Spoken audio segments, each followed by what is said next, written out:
पंडा अटल स्वाभिमान मंचर ओडिशार राज्य अध्यक्ष। अच्छा आज गोटे अटल परिवार बंधु मिलन मोहरी कालुआटे करथिला आर लक्ष्य आपण मानकर साहाय्य सहयोग एवं समग्र ओडिशार जनसाधारण साहाय्य सहयोग रे अटल स्वाभिमान मंच नाम रे एक विराट सामाजिक अनुष्ठान आज तैयारी हैला। वर्तमान एही सामाजिक अनुष्ठान सदस्यता अभियान चली सदस्य आम 8टी जिले में बर्तमान हेले आउ बर्तमान आमर सदस्यता 5 लाख आम आगु को लक्ष्य रखी कार्य करुछु। समग्र ओडिशा रे एहा व्यापीब एवं आमर निकट में जनसेवा एक कमल बंटन कार्यक्रम करूँ जो 500 गरीब असहाय दुखी रंखी विधवा एवं दुष्ट व्यक्ति को कमल बंटन प्रदान करा खाद्य बंटन ठू आरंभ कर दृष्टिहीन बालक बालिका मान साहाय्य समाजर जो मैंने सब रुग्ण दुष्ट लोक मान साहाय्य सहयोग करने लक्ष्य।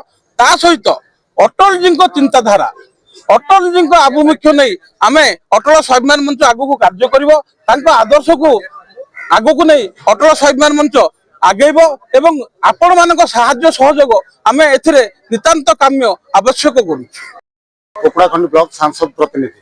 अच्छा गोटे अटल बिहारी वाजपेयी जने पूर्वतन प्रधानमंत्री से जने यशस्वी प्रधानमंत्री थिले।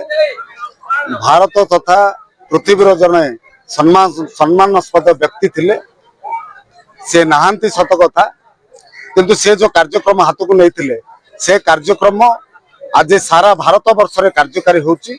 वर्तमान रो यशस्वी प्रधानमंत्री सम्मान्य श्रीयुक्त नरेंद्र मोदी से पथरे पथागामी होई अग्रसर होते भारत को पृथ्वी पंचायत गोटे श्रेष्ठ राष्ट्र करने संकल्प नहीं बाहर। आज ये समावेश गत वर्ष भी आरंभ कराई गत वर्ष भी एठी मोहरी कालुआ पीठ रे कार्यक्रम अनुष्ठित होता।